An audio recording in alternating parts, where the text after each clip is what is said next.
starts automatically. Great.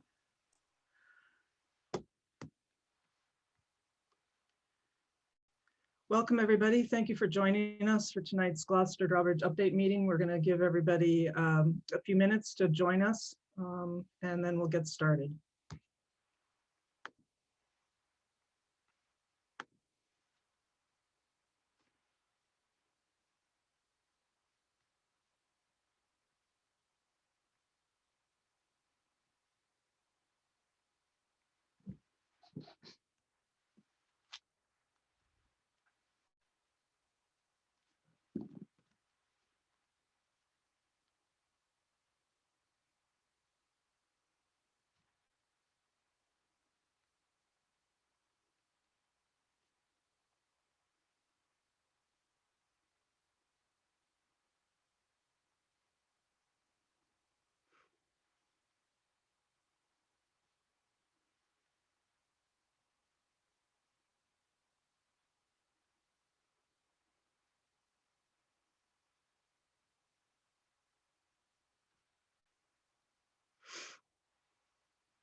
All right, folks, we're going to give just another minute or two. We still have people slowly joining, and then we'll get started.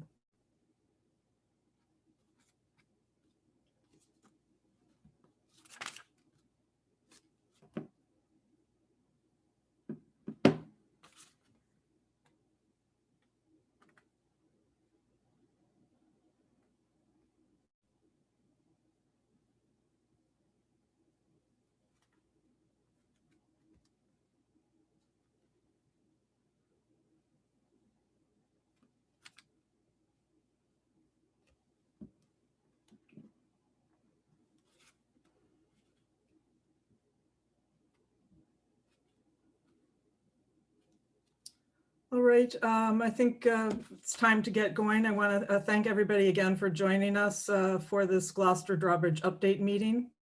My name is Kate Barrett. I'm with Regina Villa Associates, and we're assisting the project with public outreach. I wanted to just advise you that the meeting is being recorded. We want to be able to post that recording after the meeting, so folks who can't make it tonight will be able to watch the meeting at their convenience. So we will be recording it, and we'll notify the email list when it's posted on the website.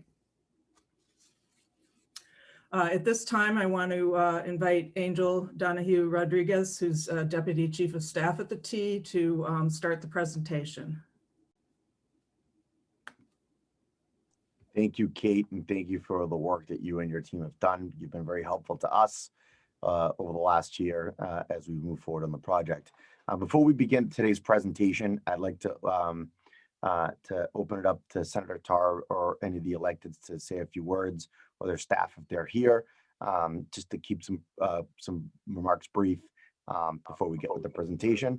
We'll go through the presentation and then we'll answer some questions. Thank you very much, Angel. This is Senator Bruce Tarr, and I'll be very brief. I want to thank everyone who's been so diligent at moving this project forward. This is a project that had a lot of pitfalls in the road that had to be overcome to get to the point where we are. I think we're all looking for a new state-of-the-art bridge that will be reliable and will service the region well. I want to thank everyone that has been involved in communicating updates, including this one tonight.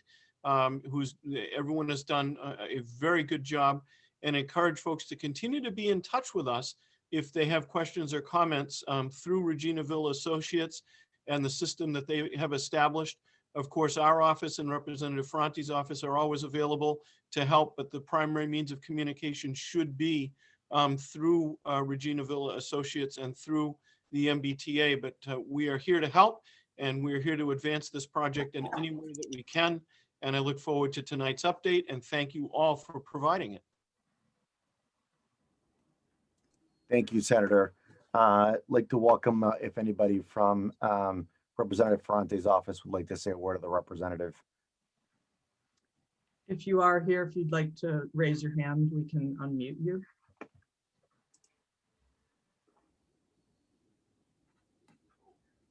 Okay, I don't see anybody, Angel. Okay, not a problem. I don't know if anybody from the mayor's office would like to say a few words. I just want to say welcome to everyone. We are thrilled that you're doing this presentation. We got a minor one in front of the city council, which we appreciate. Echo Senator Char's sentiments. It's great, and I'm also thankful that we can do some services between the police department and the harbor master office to make sure that there's also safety going on when the bridge is being repaired. So we want to thank you on that one also, and just keep up with the updates. It's a communication, and thank. Oops. Thank you, Mayor. And with that, I will begin the presentation. Angel? Yeah. Just before we proceed, can I also offer a very special word of thanks to Ted Costa from my staff, who has been working on these issues continuously, and I would be remiss in not thanking him in addition to the team from the MBTA and Reginaville Associates. Thank you, Senator. Much appreciated. And I just wanted to mention, Angel, that the mayor was inadvertently put in as an attendee. So Mayor, if you have additional comments and wanted to finish your remarks. Yeah. We got it. That's actually kind of a positive way to, I think they're going to put me on Zooms besides the shadow, but that's okay. I just wanted to say again, echo the same sentiments that Senator Char. It's not about us right now. Let's get on with this presentation. So the people who are on and may have questions, and I don't want to take away from their questions. I want to, they have a lot of concerns. And so especially people who are going to be using the river. So I'm going to let it go. Thank you, Mayor. Much appreciated. And always looking forward to working with you. Well, Angel, I know where to get a hold of you. That's not a problem with me. So I'm going to let everyone else do the talking. Sounds good. Kate, we could move on to the next slide and we'll begin the presentation for folks. Yes, actually, one housekeeping point here. We do have a closed captioner. If you'd like to take advantage of that, at the bottom of the screen, you'll see this closed caption icon. And you can choose either to show the subtitle at the bottom of the screen or see the full audio transcript. So I did want to just let folks know that there is that option if you'd like to use that.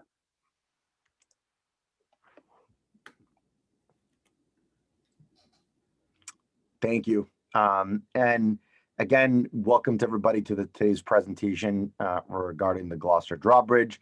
And again, we appreciate everyone's patience over the last about year and a half or so, particularly as we've made some adjustments to the bridge and some of our public outreach.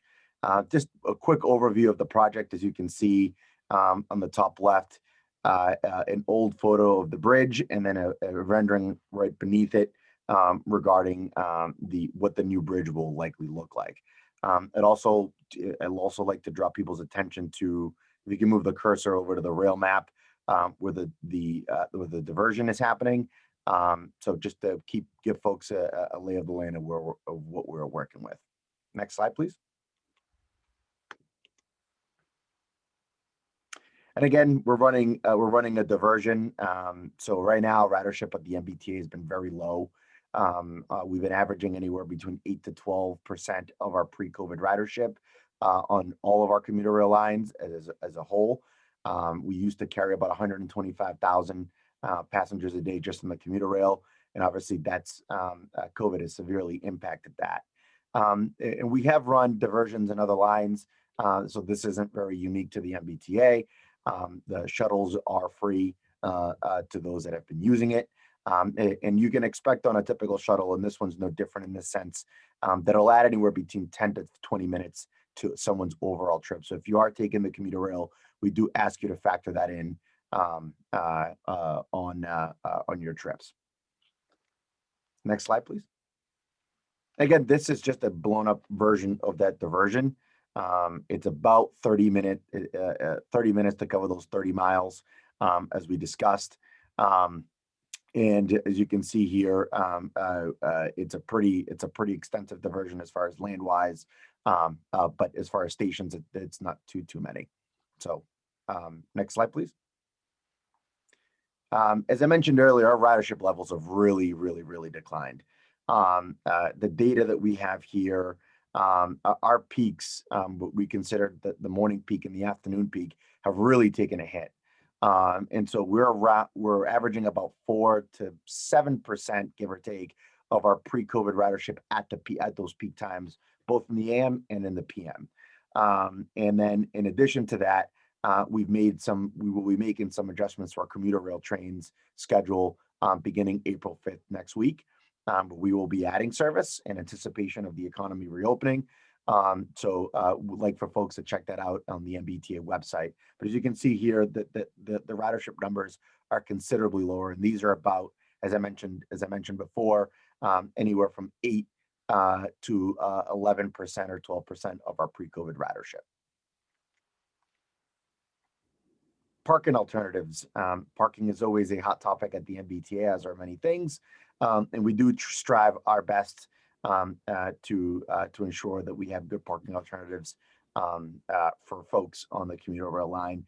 The Newbury-Port Rockport line is very unique because we do have some pretty big parking garages that are part of the line. So from Lynn's to Salem Garage and the Beverly garages are pretty sizable. So we're able to accommodate folks as they're moving up and down the line. Next slide, please. Communications. This is the part that we have been working on the most. And we have been working very closely with the delegation, the mayor's office, and members of the city council to ensure that we're responding appropriately to constituent concerns when it comes to trade movement in that area, whether it be idling or any developments around the bridge project itself. So these are some of the things that we've been able to do that also include some statistics based on some of the things that we've been working on. We meet at a pretty regular basis with the delegation to try and be as responsive as possible and anticipate any issues that might come our way. So you can check out our website at mbta.com/Gloucester Draw, where you'll be able to find the best way to be able to contact us either through social media, our email, which is logged, and we're able to track and respond to issues on a pretty quick turnaround. The website also includes a fact sheet that explains why we idle, why we're running the current diversion, and any other information that's relevant for folks regarding the project. And I do encourage folks to do that. In addition to that, we've also instituted a newsletter that is out monthly, where we provide updates on the project or any diversion changes. You can find that information again on our website, where you can sign up on the upcoming work and get the newsletter. And then obviously we're having our public meeting regarding this project today. Next slide, please. And now I'd like to turn it over to Brad, who from our team, Brad Nickel, who has been working on this project and has been helping oversee and working with me closely and other members of the team to make sure that we are updated on what's going on with the construction progress. Brad? Thank you, Angel. Good evening, folks. You said my name's Brad Nickel. I'm the Deputy Chief of Bridge and Structures for MBTA Capital Delivery, essentially the design and construction. arm of MBTA. Just wanted to speak quickly on since, say, for the last year plus since we've implemented the diversion, we've had a tremendous amount of construction progress. The suspension of service has allowed us to address, work in a safe manner moving forward, really efficient with some of our progress. And just to kind of give you guys a quick overview of kind of where we're at. This is just a photo of, basic heavy civil construction about what's going on out there. And this is a thing that happened last fall when we were conducting the demolition of the existing timber trestle. So next slide, please. This just wanted to get into what this allowed us to do was really focus on, this winter and into this spring, a lot of work on the foundation elements. Basically, building bridges, we got to kind of get out of the water.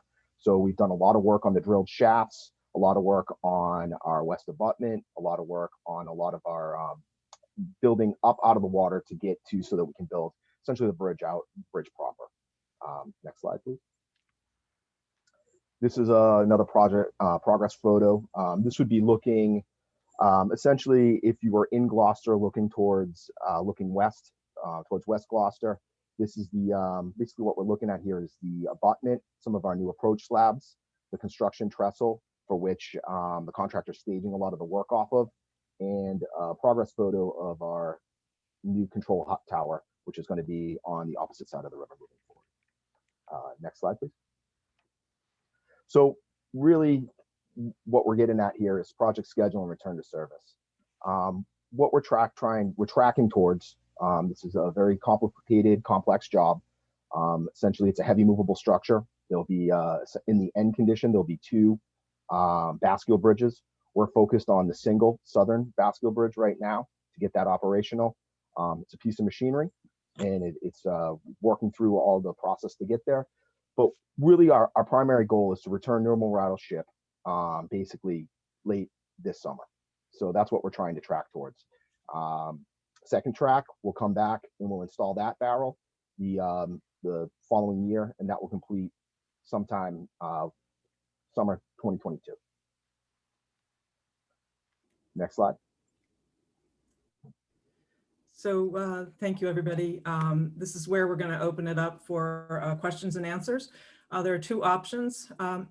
If you'd like to type a question, you'll see the icon at the bottom of your screen for Q&A. You can click that and type in your question. If you could include your name, we'd appreciate that.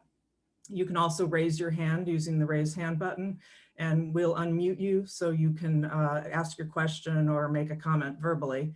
If you're joining us by phone, *9 will raise your hand. We do ask that you limit your questions or comments to 2 minutes. We'd like to make sure we get to everybody. If we have time remaining, we'll go back around and everybody will get more chances to ask questions or make comments. But initially, we want to be respectful of everybody's opportunity to have some time to ask questions. After the meeting, you'll also always obviously be able to email us and that information. That's the mbta.com, or sorry, that's gloucesterdraw@mbta.com. That's the email address. And you can always reach us that way if you think of a question after tonight. So I'm going to start taking some typed questions and answers. Again, I ask you to identify yourself, your name and address. You can, and I will read the typed questions first.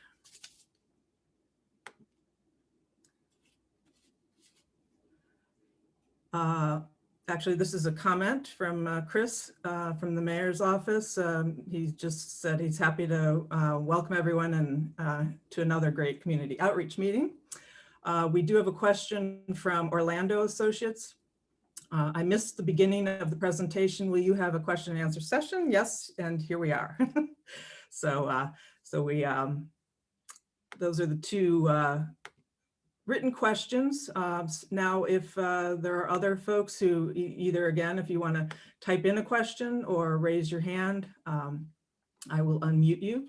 And Kate, if I may, we do post this presentation on our website as Yes, well, folks. Yes, So if you want to review the slides, you can see that in the recorded version of this meeting rerun on our mbta.com/Gloucester Draw website.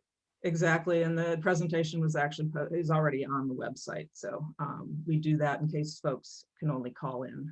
So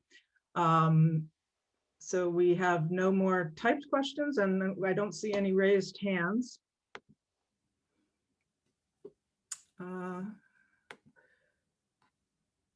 This is Joe Orlando. He's a representative for the Sauvé and Pye families on Lyndale Avenue, who made the decision to idle the train in the Lyndale Avenue neighborhood versus the West Gloucester Station, and why. By way of follow-up to that, is there an alternative to idle the trains before the station?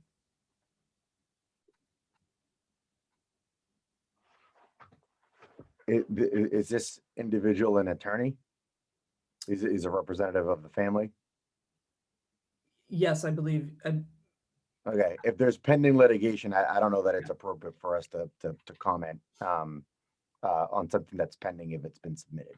So that would be my comfort level as far as answering that question. Okay. All right. Again, we have plenty of time. I want to give folks a chance to think about what you've heard tonight, think of any additional questions or comments you have. Again, feel free to type your question and I'll read them out. We have a raised hand, Bob Bryan. I'm going to unmute you. Go ahead, Bob. You should be able to unmute yourself.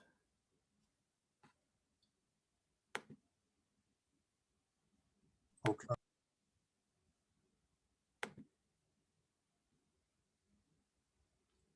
Can you try that again, Bob?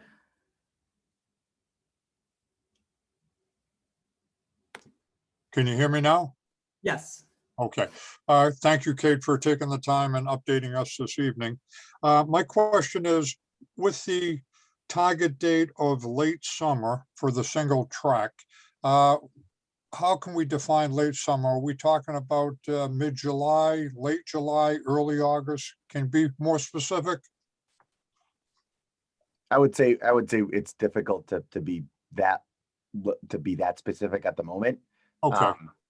Yeah, we've been saying pretty consistently late summer, just to give us, obviously there's flexibility that we need in some unforeseen circumstances. So we don't want to get into specifics on that at the moment. Okay. All right. Thank you, Angel.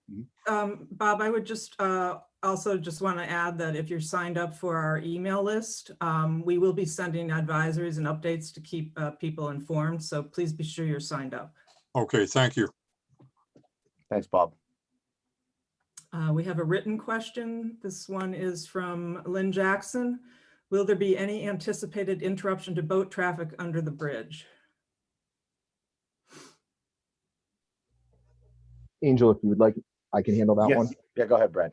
Okay, so what we're looking at we have a notice to mariners out right now.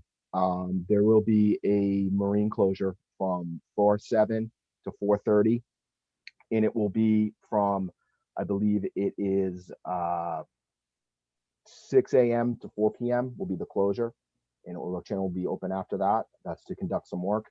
It will be Monday through Saturday, and Sunday will be open. So that would be 4/7 to 4:30 currently. We also are anticipating, call it late spring, I don't know, into late May into June, we're going to have a midweek closure associated with heavy civil construction work with the bridge. That's anticipated at this time. As of right now, we don't anticipate any other implications to marine traffic. I would just add, Lynn, also be sure and keep your eye out for the U.S. Coast Guard notice to mariners. Any closures are posted with the Coast Guard. We also do try and put them on the website.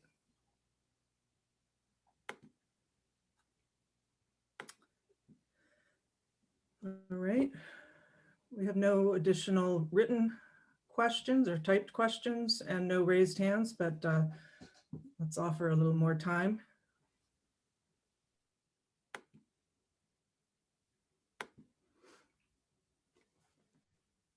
Kate, while we're giving folks the opportunity to think of additional questions, could I ask, to the extent that this can be discussed, do you anticipate any other operational changes between now and the time when the first span is completed over the bridge? In other words, will things continue to essentially be operating the way they are now until the opening of the single span that we anticipate late in summer?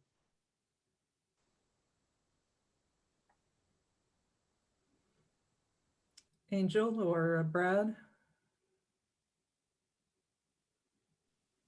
I can jump on Go that if ahead, you'd like, Brad. Angel. Yeah, I believe so. From the drawbridge perspective, operationally, I don't believe there'll be any changes, unless there's any sort of service updates that we do with frequency of schedule.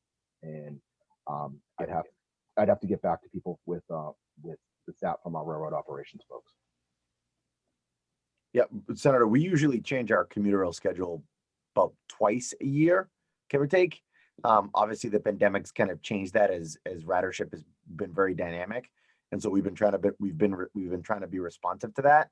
So as far as the timing, the only scheduled change of that I'm aware of at this moment is this upcoming spring scheduled change that will occur next Monday.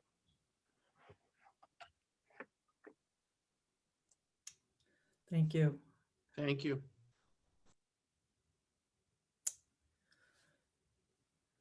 All right, I don't see any more typed questions or raised hands. With that, Angel, would you like to Yeah, adjourn happy the to. meeting? And Yeah. I just want to remind folks, be sure to visit the website, mbta.com/Gloucester Draw for updates and to sign up for our email list. And this presentation is already posted, and as soon as the recording is posted, we'll send an email to let folks know. Other than that, Angel, I'll leave it to you. Thank you, Kate, and thank you to the team and the delegation for all your hard work, and to thank you to the residents for giving us the feedback that you have given us over the last year. It's made our team better. It's made the project better, and frankly, the organization better for being able to listen to folks. I'm very appreciative of it, and so we'll continue to be responsive to folks and to give them as much information as we can so that they can make decisions as the economy opens up. And we understand, that we play a big role in the regional economy. Senator Tar has made that point to me multiple times over the last couple of years. So folks, thank you so much for joining us today. And again, thank you so much everyone for joining us. Thank you. Thank you.